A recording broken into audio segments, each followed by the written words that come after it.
La grâce, la miséricorde et la paix nous sont données de la part de Dieu le Père et de la part de Jésus-Christ, le Fils du Père, dans la communion du Saint-Esprit. Amen. Nous sommes venus, nous nous sommes retrouvés en Église, nous tous ici et aussi avec nos frères et sœurs qui vivent ce culte avec nous à partir de chez eux. Nous avons décidé de glisser dans notre quotidien ce moment pour Dieu. Nous nous sommes levés, nous sommes sortis de chez nous et de nous-mêmes. Nous avons fait le pas de franchir le seuil de l'Église, ou pour vous de nous arrêter dans notre activité pour nous connecter, que la grâce de Dieu qui nous a mis en route nous habite maintenant.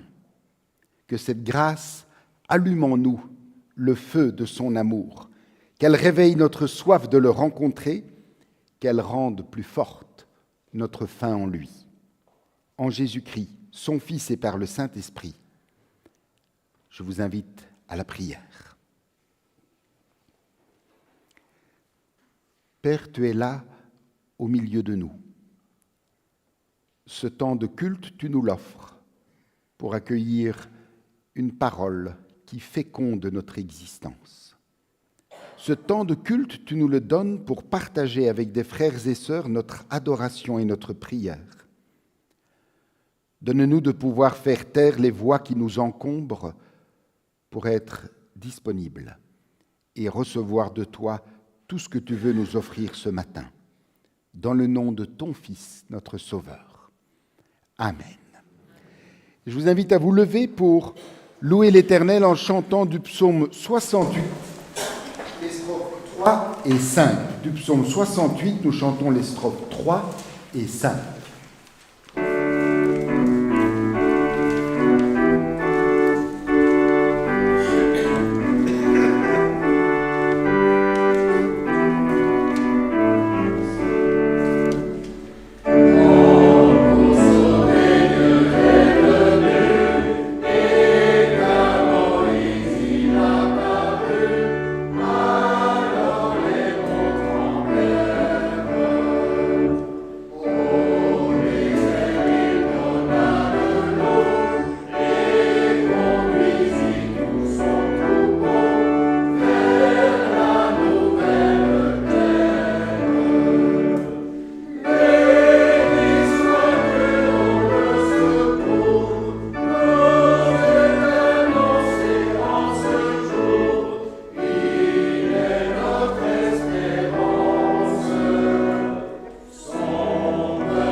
Écoutons la loi d'amour de notre Père telle elle nous l'est rappelée dans l'Épître aux Galates.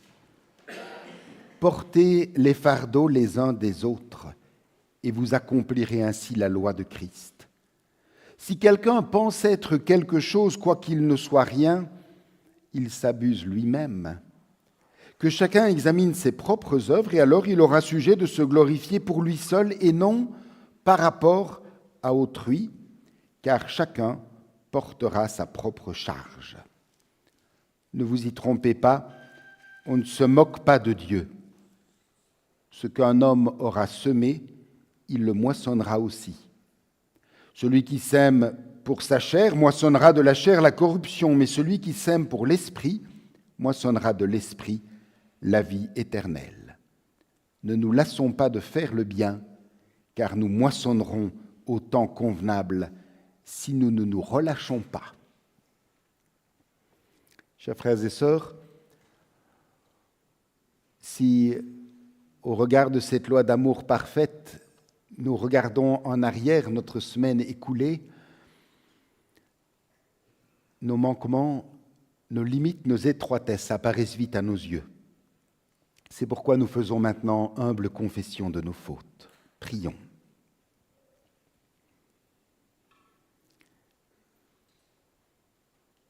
Père aimant, dénoue mes lèvres, solidement cousues avec les fils de la médisance, et qu'elles se décèlent enfin sur les mots de bienveillance qui feront du bien au prochain. Débouche mes oreilles, Seigneur, hermétiquement cimentées par les gravats de l'égoïsme, et qu'elles se dégagent enfin pour entendre le faible appel de mes frères et sœurs qui crient du fond de leur souffrance. Ouvre, Seigneur, ma vie calfeutrée dans ses envies.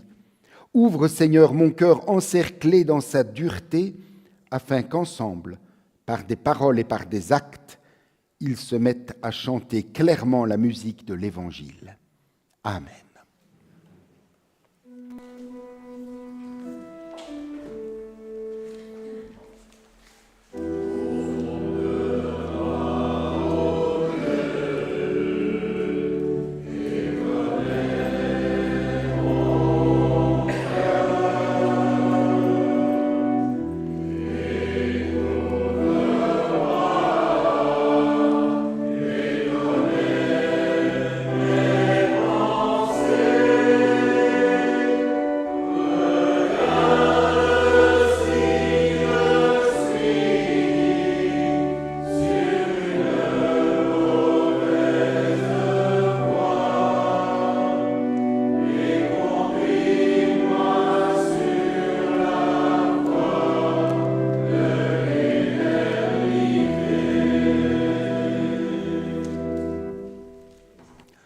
Levons-nous pour recevoir le pardon de Dieu.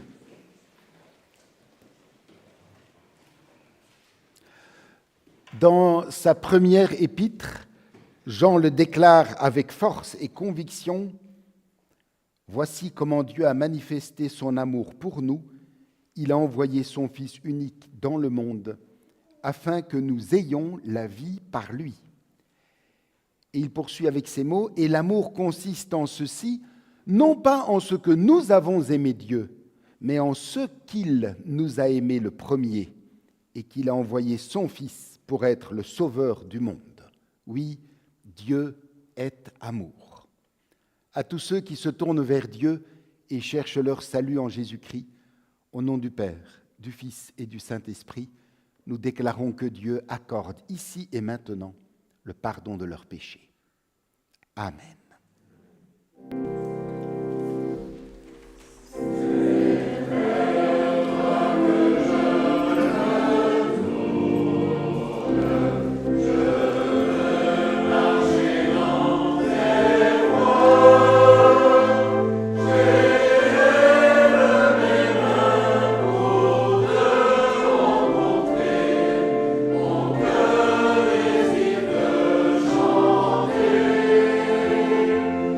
Oh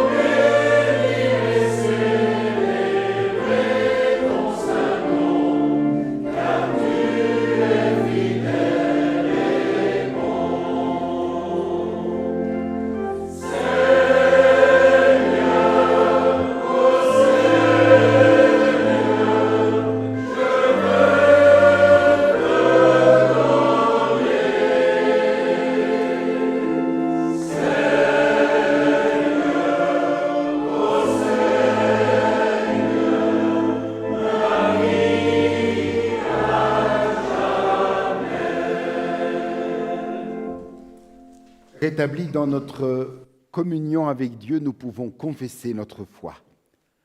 Nous croyons en Dieu, le Créateur des choses visibles et invisibles, le Père de tous les humains. Tout ce que nous sommes et tout ce que nous avons vient de lui. Il est à la fois le Tout-Puissant et le Tout-Amour, le Tout-Autre et le Tout-Proche. Nous croyons en Jésus le Christ. Il nous rejoint sur nos routes humaines, il les éclaire de sa présence et leur donne un sens. Frère aîné de toute l'humanité, il s'est fait notre plus proche parent. Jésus est à notre écoute. Il sait ce dont nous avons besoin pour marcher à sa suite. Nous croyons en l'Esprit Saint qui nous pousse de l'intérieur à vivre une vie qui a du volume. L'Esprit nous éclaire, il nous réchauffe. Nous croyons que l'Église, corps du Christ, est appelée à témoigner dans la simplicité et dans la vérité de la joie qu'il y a de vivre avec et pour le Seigneur. Proclamer notre foi, dire ce qui bouleverse notre vie n'a de sens que si nous nous levons pour aller vers les autres et ne devenir qu'amour, à l'image de celui que nous servons avec joie. C'est ce que nous croyons fermement. Amen.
Avant d'écouter la lecture des textes de ce matin, prions pour demander à Dieu qu'il nous éclaire par sa parole, par son esprit, afin que nous comprenions ce qu'il a à nous dire. Prions.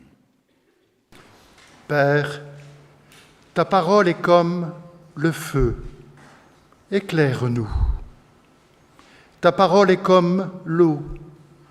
Rafraîchis-nous. Ta parole est comme le ciel. Élève-nous. Ta parole est comme la terre. Enracine-nous.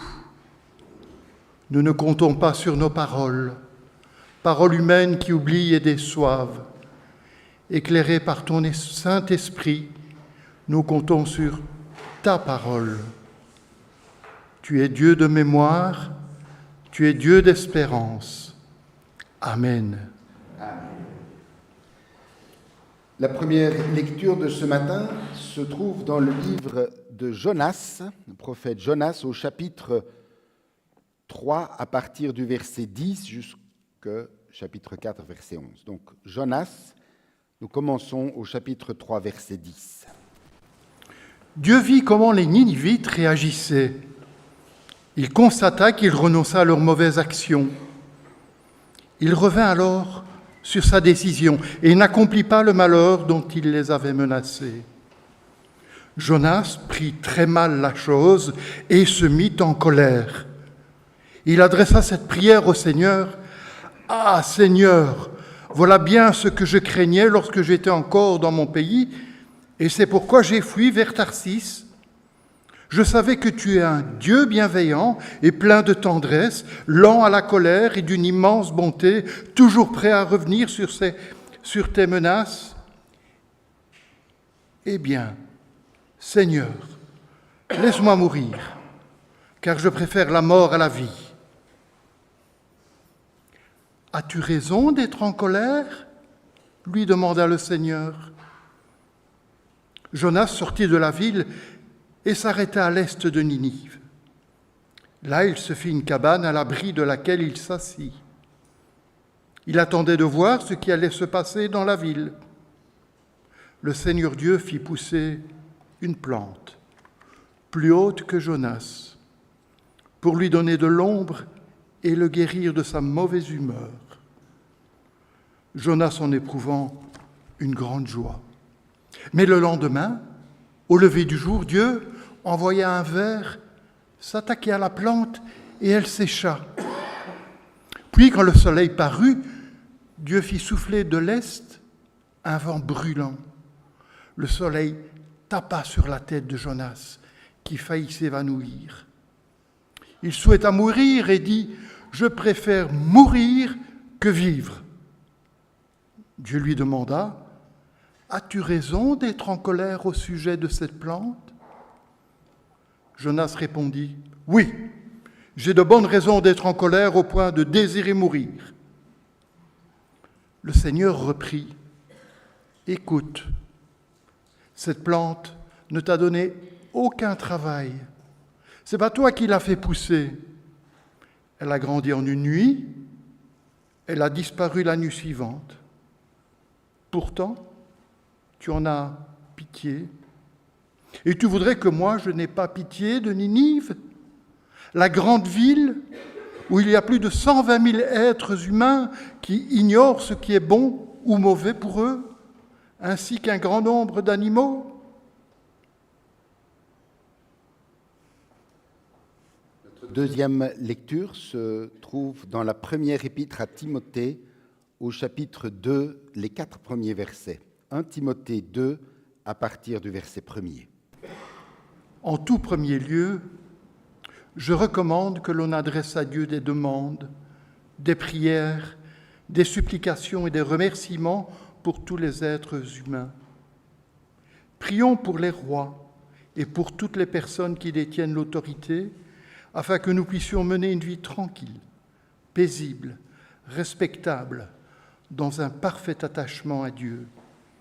Voilà ce qui est beau et agréable à Dieu, notre Sauveur, qui veut que tous les êtres humains soient sauvés et qu'ils parviennent à connaître la vérité.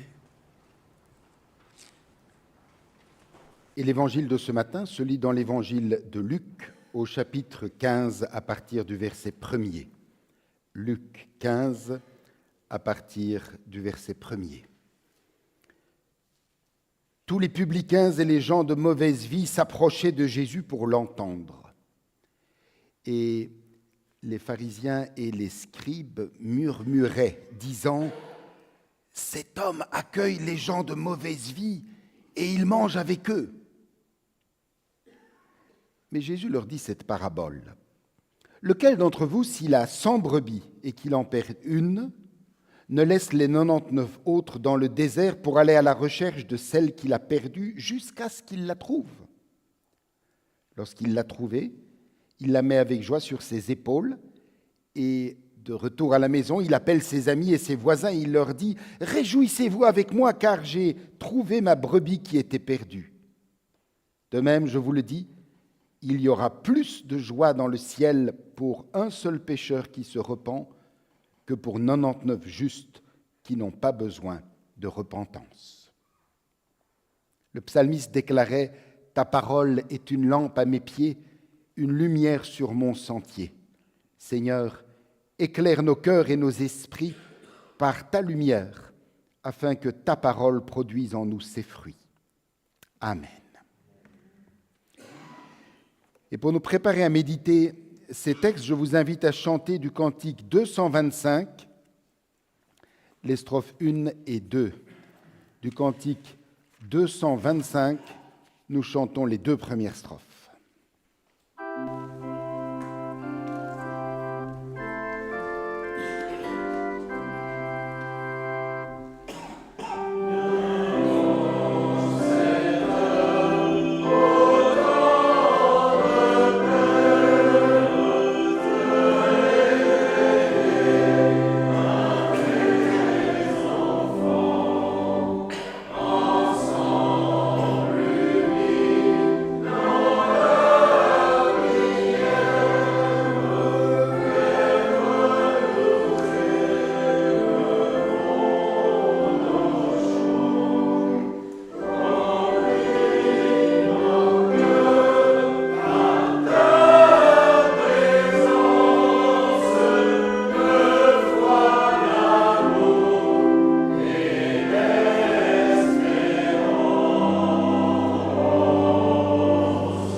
Nous aurons maintenant notre moment de prière silencieuse pour permettre à chacun de parler à Dieu dans l'intimité de son cœur en lui disant sa reconnaissance, en lui adressant ses requêtes personnelles.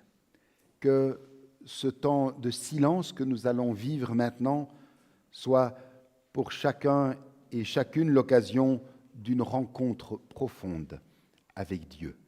Recueillons-nous en silence dans la prière.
Père aimant, merci.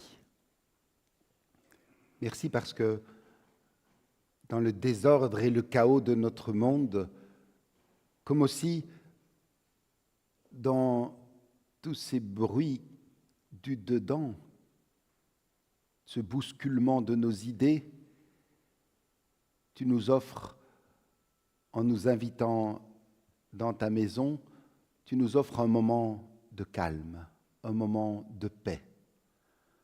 Un havre de paix où tu nous permets de nous poser devant toi, nous reposer devant toi.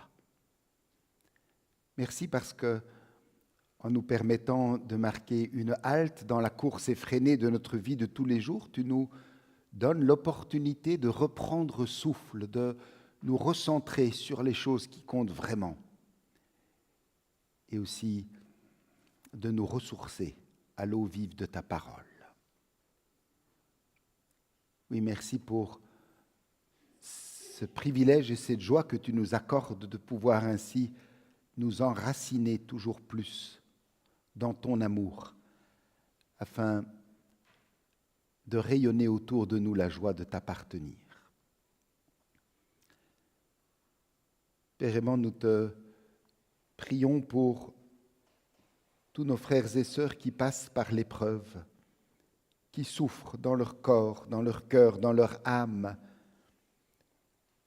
tous ceux qui se débattent dans des tensions interpersonnelles. Toi, mieux que quiconque, tu sais ce dont chacun a besoin aujourd'hui. Veuille, nous t'en prions, étendre ta main et bénir. Nous te remettons aussi, comme chaque dimanche, tous ceux et toutes celles qui ont choisi de ne pas répondre à ton appel, qui ont décidé de placer ailleurs leurs priorités. Garde-les, nous t'en prions, et fais-leur sentir que tu es présent et que la vie avec toi peut se teinter de couleurs vives et trouver un relief neuf. Père, dans la joie d'être réunis en ta présence, nous te demandons de nous unir à tous nos frères et sœurs à travers le monde qui te reconnaissent comme Père, qui en Jésus reconnaissent leur Seigneur et leur Sauveur et en l'Esprit Saint leur Consolateur. Fais-nous sentir que c'est tous ensemble, chrétiens du monde entier, que nous formons cet unique corps dont notre Seigneur Jésus-Christ est la tête. Et maintenant que nous allons nous pencher sur ta parole pour tenter de mieux la comprendre afin de pouvoir mieux en vivre, éclaire notre esprit et ouvre notre cœur pour que nous soyons disposés à recevoir de toi ce que tu veux nous donner. C'est la grâce que nous te demandons dans le nom de ton Fils, notre frère, Seigneur et Sauveur Jésus-Christ. Amen.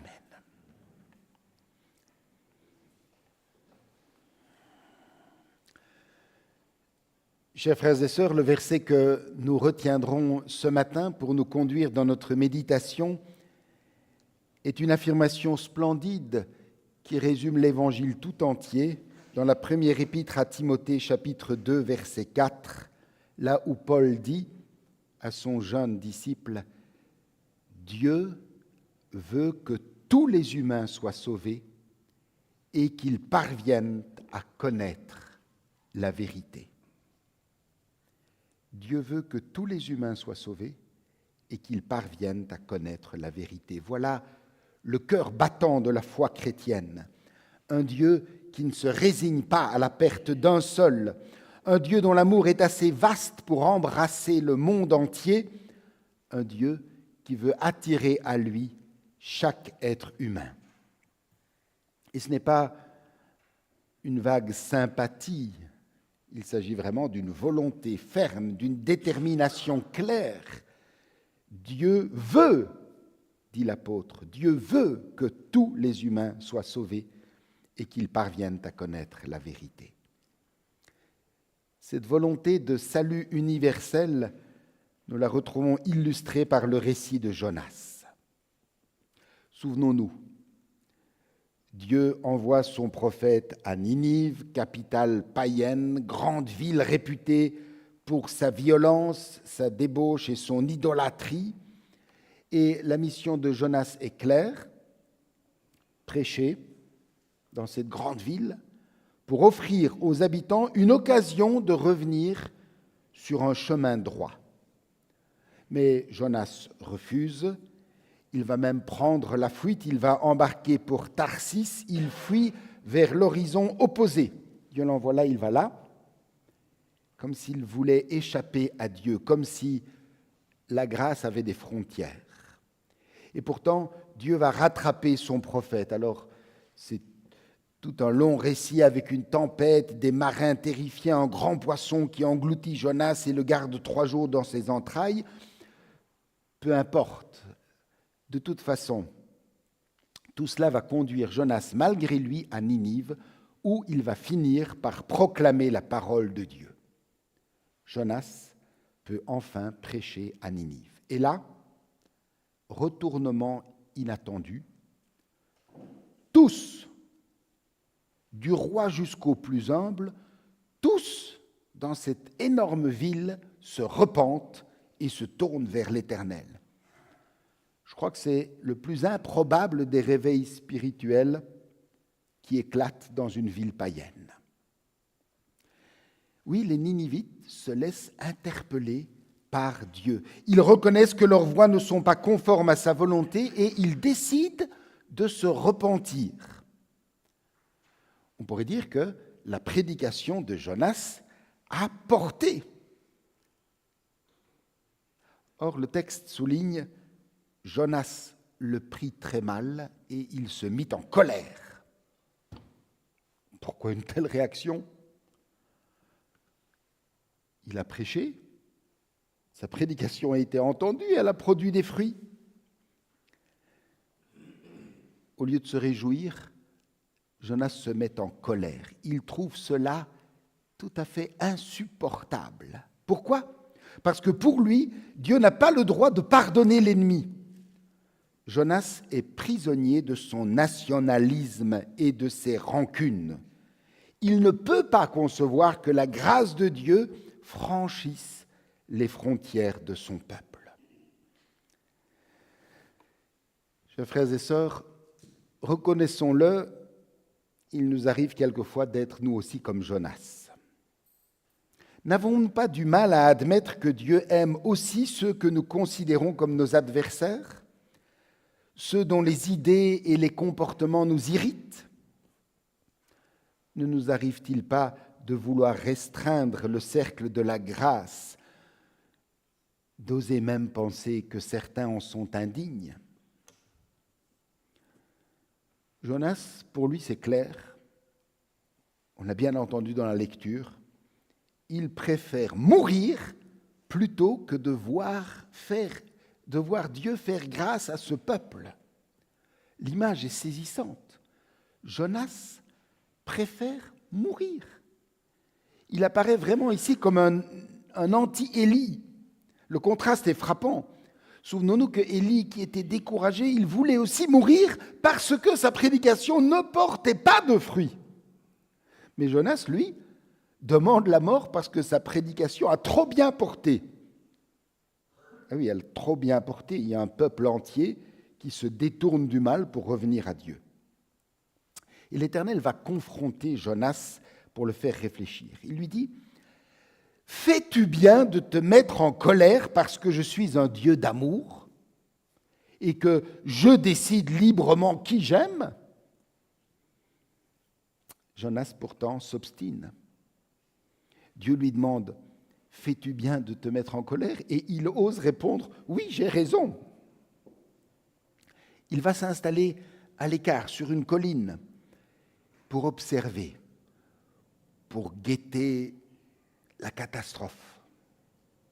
Et là, malgré la colère de son prophète, Dieu continue de prendre soin de lui. Il va faire pousser un ricin, c'est une plante qui peut atteindre jusqu'à 4 mètres de haut, et ce cadeau de l'Éternel va faire de l'ombre à ce Jonas qui est tout en colère. Il est bouillonne de l'intérieur et en plus il fait très chaud à l'extérieur. Cette plante va lui offrir fraîcheur et réconfort. Le texte nous dit même que le prophète se réjouit. Il peut enfin passer une nuit paisible. Mais le lendemain, la plante se dessèche sous le vent brûlant du désert.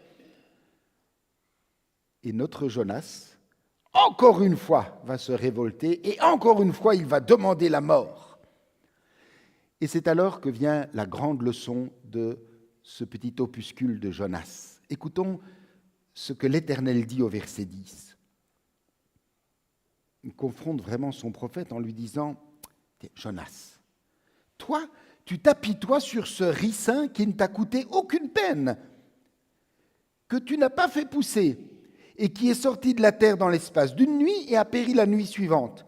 Et tu voudrais que moi, je n'ai pas pitié de Ninive. » Ça, c'est vraiment la clé de lecture du livre de Jonas. C'est l'Éternel lui-même qui nous révèle cette clé de lecture. Si Jonas déplore la perte d'un simple ricin qui ne lui a rien coûté, à combien plus forte raison Dieu devrait-il se soucier d'éviter la perte d'une ville entière avec ses habitants? C'est le fameux « à combien plus forte raison ». Ce que Jonas n'arrive pas à saisir, c'est que la sollicitude de Dieu ne s'arrête pas aux frontières du pays. Dieu se soucie de tous les humains. Il veut pardonner même aux pires, pourvu qu'ils s'humilient et changent de comportement. Dieu fait ici preuve de pédagogie envers son prophète en utilisant une leçon de choses à partir de ce ricin pour le faire réfléchir. Il est intéressant de noter que ce livre de Jonas s'achève comme un point de suspension. On ne sait pas si Jonas est revenu à de meilleurs sentiments. On ne sait pas s'il a accepté la leçon et si sa paix intérieure est revenue. Mais cette fin suspendue nous interpelle aujourd'hui. Et nous? Élargissons-nous notre cœur comme Dieu ou restons-nous prisonniers de nos colères et de nos frontières intérieures? Cette leçon traverse aussi les évangiles.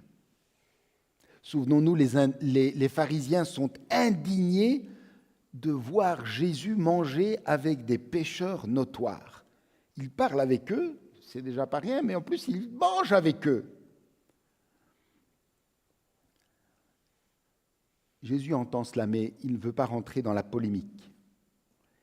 Il répond à leur agressivité par une parabole limpide, celle de la brebis égarée et retrouvée. L'image du berger était familière dans l'Ancien Testament parce que compréhensible pour tous les habitants à l'époque. Pour nous aussi, rien de plus clair.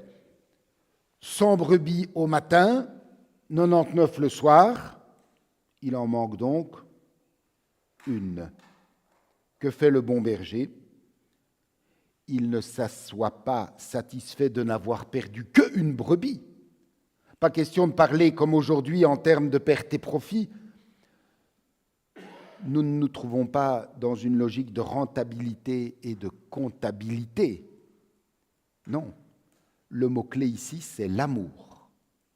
Oui, ce bon berger qui découvre qu'il lui manque une brebis va partir à la recherche de sa brebis perdue, que nous sommes tous à un moment ou à un autre de notre vie.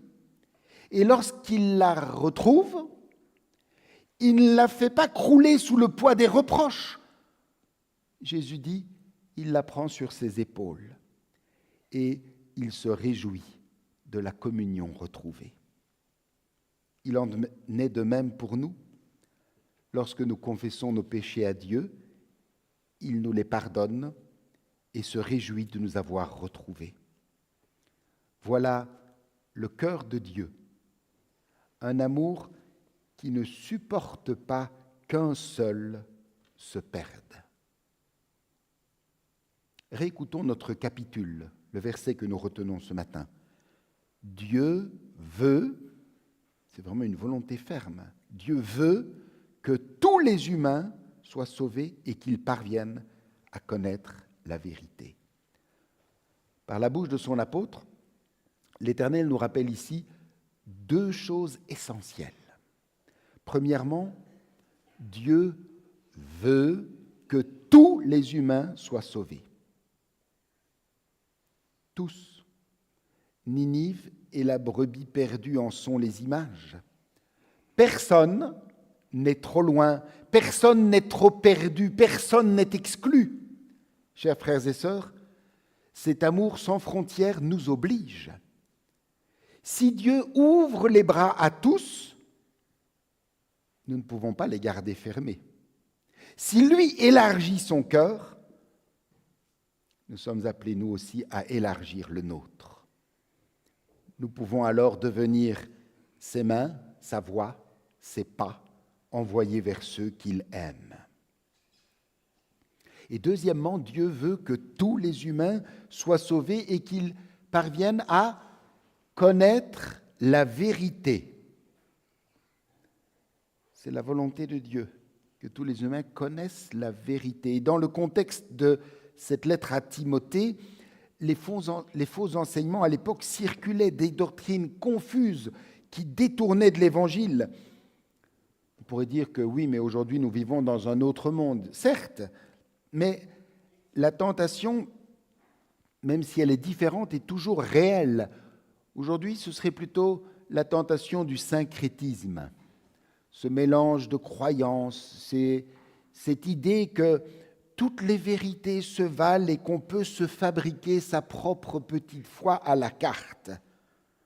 Mais Paul rappelle, la vérité du salut ne s'invente pas, elle se reçoit de Dieu en Jésus-Christ. Chers frères et sœurs, pour nous enraciner dans cette vérité, Paul nous donne un conseil au verset 1. Je recommande en tout premier lieu qu'on adresse à Dieu des demandes, des prières, des supplications et des remerciements pour tous les hommes. Voilà le chemin. Priez pour tous, même pour ceux qui nous découragent, même pour les autorités. La prière se décline en 3 mouvements. Les requêtes, dit-il, car nous sommes des êtres de désir. Des supplications, car nous affrontons le mal et la souffrance. Et enfin, des actions de grâce, car nous recevons de Dieu tant de bien. Oui, chers frères et sœurs, prier, c'est élever notre esprit. Prier, c'est sortir de notre petit monde pour entrer dans le projet immense de Dieu.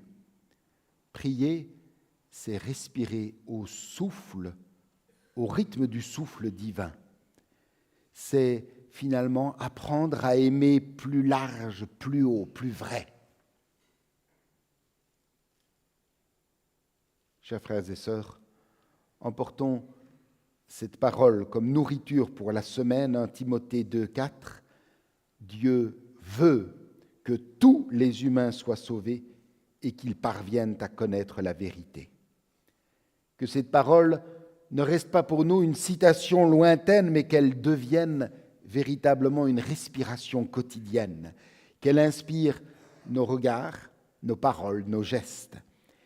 Surtout, qu'elle élargisse nos horizons et nous rende capables d'aimer comme Dieu aime. Car c'est là et seulement là que notre foi prend toute sa dimension, quand nous comprenons que Dieu ne se résigne pas à la perte d'une seule personne et qu'il nous appelle chacun à être les témoins de ce salut universel. Dieu veut que tous les humains soient sauvés et qu'ils parviennent à connaître la vérité. Amen.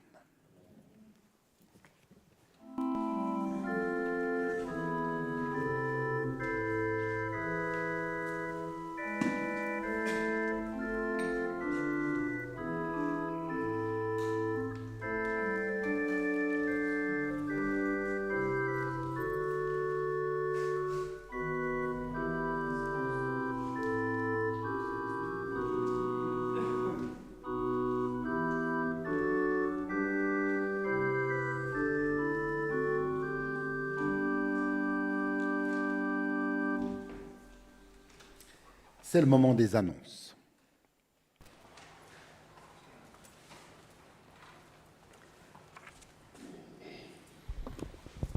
Demain lundi à 19h, nous aurons la réunion du consistoire. Mercredi 14h, c'est la réunion pour la préparation des anniversaires 180-130 ans. À 19h, ce même mercredi, réunion de la Croix-Bleue. Jeudi, de 8h30 à 11h45, les diacres sont à leur poste au pavillon et ils distribuent les colis alimentaires. Et dès la fin de cette distribution, à 11h45, ils se réuniront dans la petite maison. Vendredi à 18h30, réunion locale pour le cercle de jeunes. Assemblée de district le samedi à 9h, ça c'est pour les délégués à l'assemblée. Dimanche prochain à 9h, répétition de la chorale et à 10h, notre culte habituel. Alors pour le repas de clôture de la semaine anniversaire, n'oublions pas les réservations auprès de Jean-Claude à la tasse de café et vous recevrez donc le talon, si ce n'est pas encore fait, avec la possibilité de choix pour le menu. Voilà, je reviens sur ces 2 semaines d'anniversaire, donc il y aura une semaine de fête et une semaine de préparation intense. En tout cas, bloquons déjà dans nos agendas, mais même si ce n'est pas encore fait, le samedi 11 octobre à 17h, ici dans ce temple, nous aurons la célébration anniversaire avec la présence des bourgmestres de Fontaine et d'Anderlu, des autorités de la ville, des autorités de l'Église, participation de la chorale, et ce sera vraiment un jour de fête. Soyons tous présents pour accueillir ceux qui nous rejoindront pour cette fête. Donc le samedi 11 octobre à 17h. L'apôtre Paul disait aux chrétiens de l'Église de Rome que celui qui donne de ses biens le fasse avec une entière générosité et que celui qui aide les malheureux le fasse avec joie. Nous offrirons maintenant nos dons pour le service de l'Église et pendant que notre offrande est recueillie, nous chanterons du cantique 524 les 3 premières strophes. Du cantique 524, nous chantons les 3 premières strophes.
Unissons-nous dans la prière d'intercession.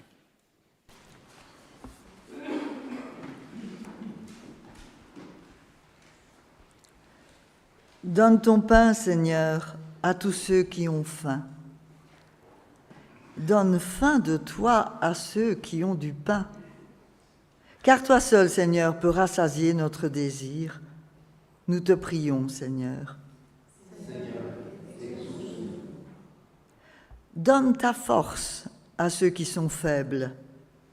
Donne l'humilité à ceux qui se croient forts. Car toi seul, Seigneur, tu es notre force. Nous te prions, Seigneur.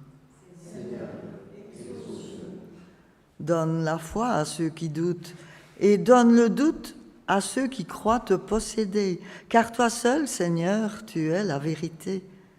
Nous te prions, Seigneur. Donne confiance à ceux qui ont peur. Donne ta crainte à ceux qui ont trop confiance en eux. Car toi seul, Seigneur, tu soutiens notre espérance. Nous te prions, Seigneur. Donne la lumière à ceux qui te cherchent et garde dans ton amour ceux qui t'ont trouvé pour qu'ils te cherchent encore.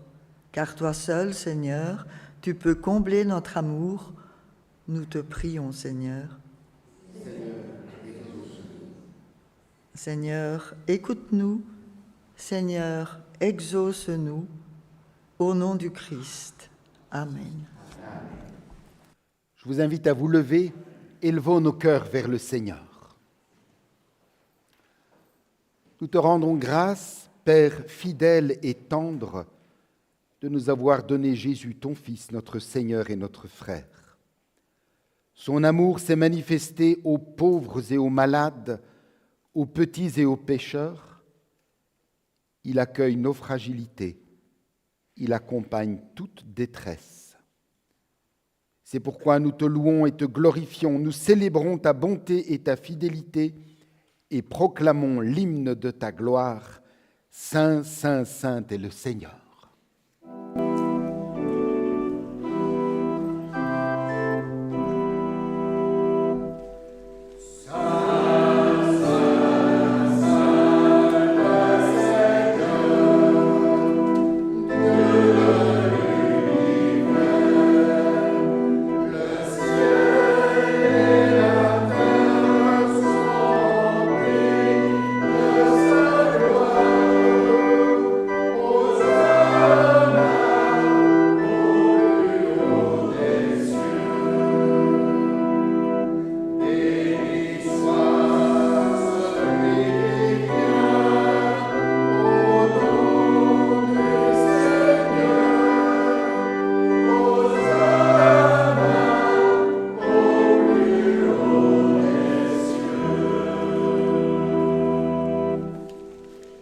Écoutons comment notre Seigneur Jésus-Christ a institué ce repas que nous allons prendre ensemble.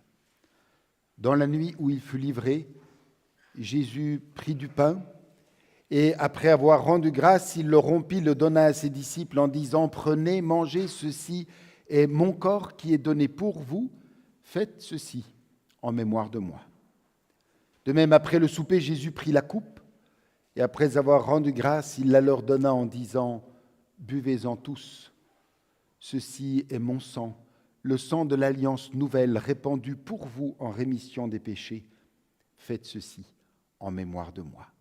En vérité, je vous le dis, je ne boirai plus de ce fruit de la vigne jusqu'au jour où je le boirai nouveau avec vous dans la maison de mon Père. » Prions.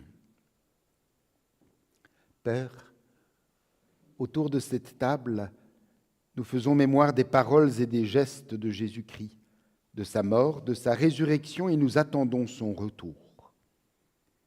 Il n'y a ici qu'un peu de pain et un peu de vin.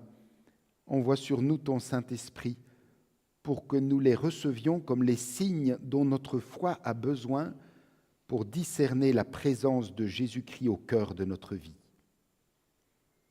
Nous sommes avides de posséder, de conquérir, de consommer, mais la vraie vie consiste à t'appartenir, à être vaincu par ton amour, à se déposséder pour mieux servir et pour mieux donner.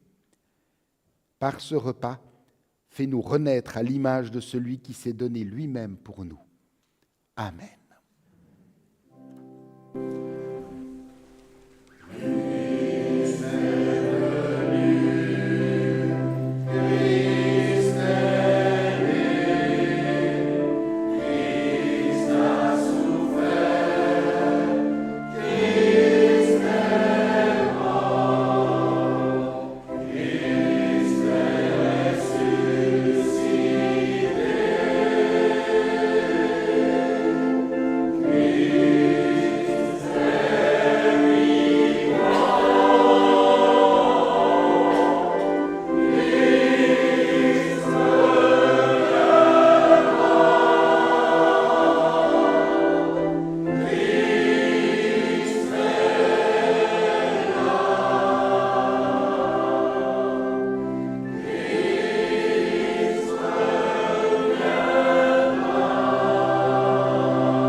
Voici, dit le Seigneur, je me tiens à la porte et je frappe.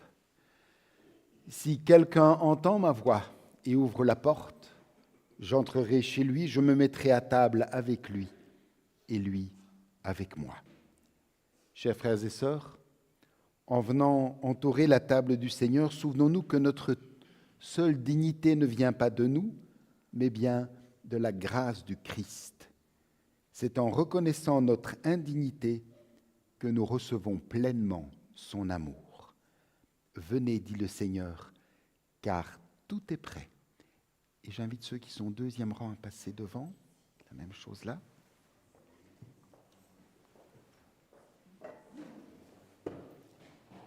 Attention.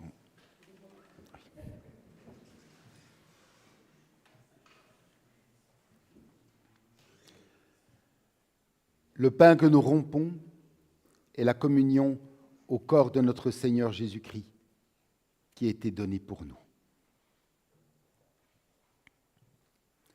Ceci est mon corps. Ceci est mon corps.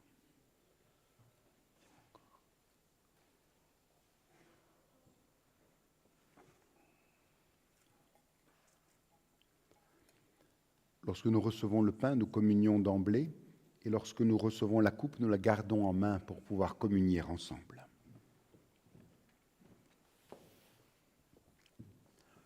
Ceci est mon corps.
La coupe de la nouvelle alliance pour laquelle nous rendons grâce est la communion au sang de notre Seigneur Jésus-Christ qui a été versé pour nous. Buvez-en tous, nous dit Jésus.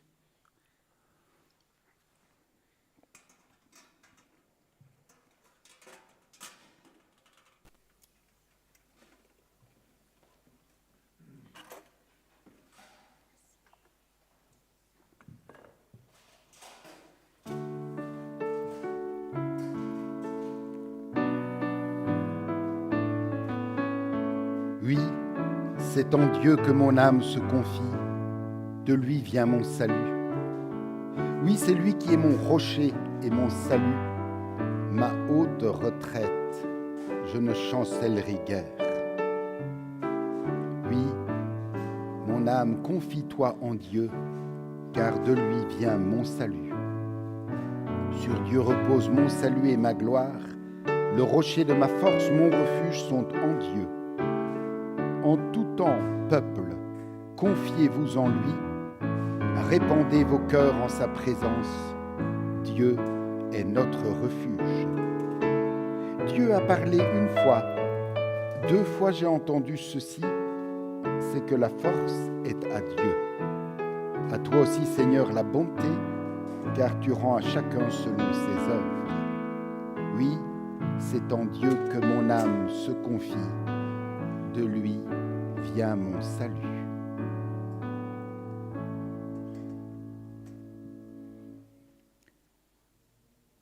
Seigneur Dieu, tu nous as donné de partager un même pain et de boire à ces coupes. Accorde-nous d'être tellement unis à ton Fils que toute notre vie en porte du fruit. Bénis, nous t'en prions, tous les jours de cette semaine qui s'ouvre.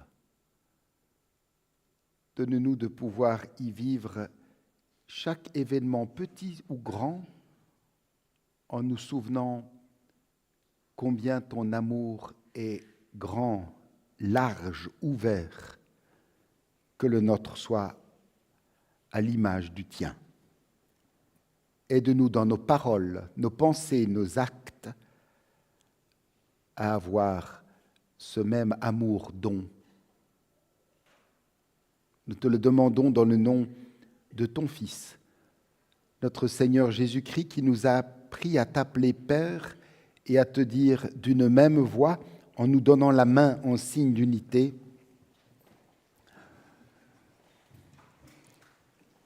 notre Père, qui es aux cieux, que ton nom soit sanctifié, que ton règne vienne, que ta volonté soit faite sur la terre comme au ciel. Donne-nous aujourd'hui notre pain de ce jour. Pardonne-nous nos offenses, comme nous pardonnons aussi à ceux qui nous ont offensés. Et ne nous soumets pas à la tentation, mais délivre-nous du mal, car c'est à toi qu'appartiennent le règne, la puissance et la gloire, au siècle des siècles. Amen. Allez, confiants dans cet amour large du Père.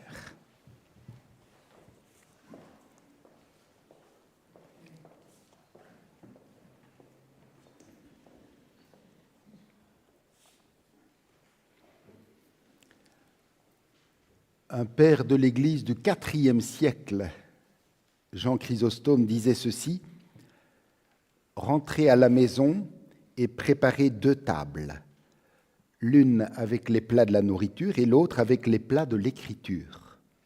Faites de votre maison une église. Ce que tu as vécu, ce que tu as entendu, ce que tu as vu, ne le garde pas pour toi. Reprends-le, rumine-le, répète-le, tu es témoin de l'Évangile. » Emportons, pour le méditer pendant la semaine, ce verset clé de la première épître à Timothée, chapitre 2, verset 4. « Dieu veut que tous les humains soient sauvés et qu'ils parviennent à connaître la vérité. » Que la grâce de notre Seigneur Jésus-Christ, l'amour de Dieu le Père et la communion du Saint-Esprit soient avec vous tous et avec vos familles, au près et au loin, dès maintenant et à jamais. Amen.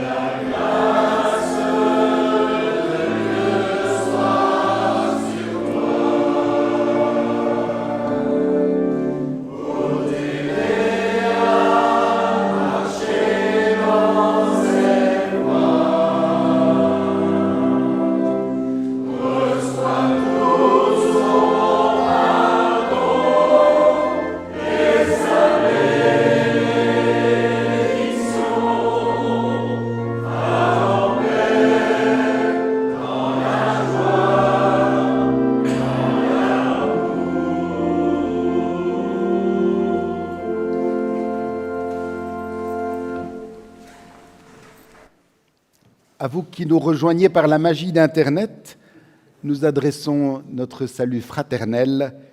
Que la paix du Seigneur soit votre compagne de route tout au long de cette semaine.